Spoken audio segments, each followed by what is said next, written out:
बच्चों, क्या आप जानते हैं कि विभिन्न प्रकार की सूचनाएं या जानकारियां हमें कैसे प्राप्त होती हैं या हमसे दूर रहने वाले लोगों तक ये बातें कैसे पहुंचती हैं और इनका आदान प्रदान हम किस प्रकार से करते हैं? बच्चों, यह सब संभव हो पाता है विभिन्न प्रकार के संचार के साधनों द्वारा।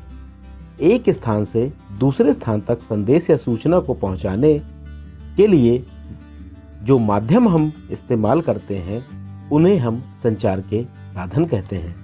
ये सूचनाएं बातचीत द्वारा, लिखित रूप में अथवा चित्र के रूप में हो सकती हैं। पुराने समय में हमारे पास सीमित संचार के साधन थे और उन साधनों के द्वारा संदेश पहुंचाने में कई दिन अथवा सप्ताह लग जाते थे। जैसे कबूतर या किसी संदेश वाहक द्वारा संदेश भेजे जाते थे। धीरे धीरे चिट्ठियां और पोस्ट कार्ड या अंतर्देशीय पत्रों का दौर आया।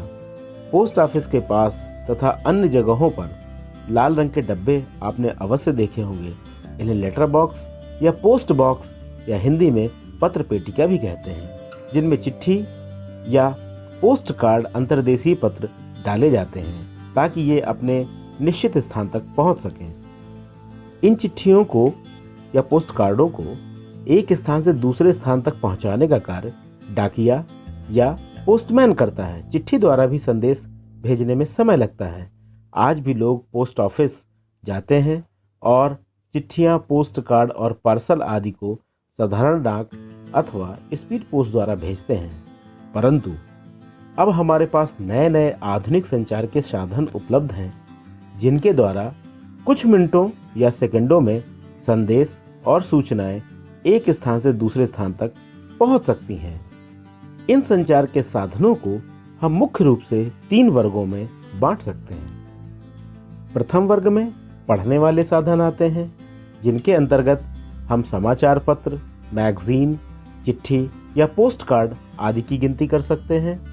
दूसरे वर्ग में सुनने वाले साधन आते हैं, जिनके द्वारा हम चीज़ों को सुनते हैं, अर्थात रेडियो और टेलीफोन को हम इस वर्ग में रख सकते हैं। तीसरे वर्ग में देखने और सुनने वाले साधन आते हैं।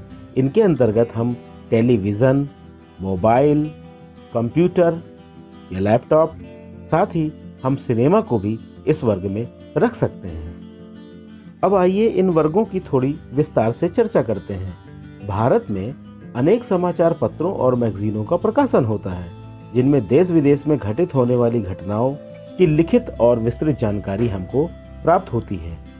रेडियो द्वारा देश विदेश के समाचार, शैक्षिक एवं मनोरंजक कार्यक्रम प्रसारित होते रहते हैं, जिन्हें हम दुनिया के किसी भी कोने में बैठकर सुन सकते हैं। टीवी भी रेडियो की तरह कार्य करती है, जिसमें हम शैक्षिक और मनोरंजक कार्यक्रमों को घर बैठे देख सकते हैं और सुन सकते हैं। आपने देखा होगा, दूसरे देशों में मैच होते हैं और उनको हम भारत में घर में बैठकर आराम से देख सकते हैं। यानी देश विदेश में घटित होने वाली घटनाओं को हम टीवी में अपने घर में बैठकर आराम से देख सकते हैं। सिनेमा भी प्रचलित संचार के साधनों में से एक है, जो हमें शिक्षा और मनोरंजन प्रदान करता है। सिनेमा में दिखाई जाने वाली फिल्में सामाजिक संदेश देती हैं। आइए अब बात करते हैं मोबाइल और कंप्यूटर की। मोबाइल फ़ोन, जिसे हम अपने पास रख सकते हैं, जिसे हम अपनी सुविधा अनुसार कहीं भी ले जा सकते हैं और उसका प्रयोग कर सकते हैं। पहले फ़ोन तार से बंधे होते थे, घरों में रखे रहते थे। इन्हें हम एक स्थान से दूसरे स्थान नहीं ले जा सकते थे, लेकिन मोबाइल फ़ोन या सेल फ़ोन के आने से हम इनको अपनी सुविधा अनुसार जेब में डालकर कहीं भी आ जा सकते हैं और इससे अपनी बातचीत और आज बहुत सारे हम इनसे काम संपादित कर सकते हैं। आज सूचना क्रांति के युग में कंप्यूटर और लैपटॉप का प्रयोग सूचना देने और लेने में बहुत ज़्यादा हो रहा है। यह एक सुविधाजनक, सस्ता और तेज़ तरीका है। सूचनाओं के आदान प्रदान करने के लिए इंटरनेट द्वारा लैपटॉप और कंप्यूटर से या स्मार्टफोन से हम किसी भी विषय की जानकारी किसी दूर बैठे व्यक्ति को बहुत तेज़ी के साथ भेज सकते हैं। ईमेल के द्वारा कुछ ही सेकंड में संदेश और जानकारियाँ एक साथ कई लोगों तक पहुँच जाती हैं।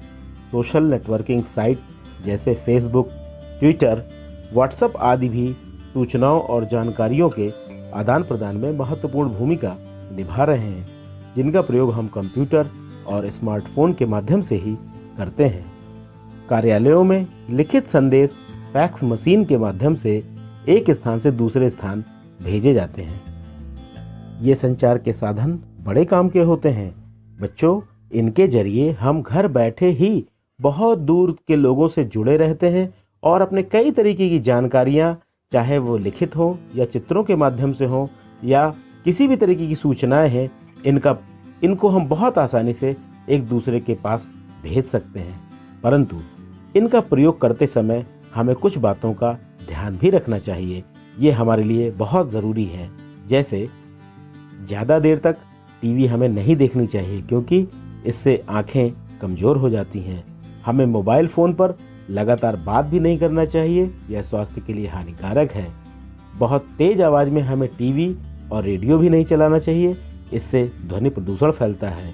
तो बच्चों, अब आप संचार के साधनों के विषय में और इनकी उपयोगिता के विषय में जान गए कि हम किस प्रकार सूचनाओं का आदान प्रदान कर सकते हैं और इनसे हमारा जीवन आज कितना सरल और आसान हो गया है।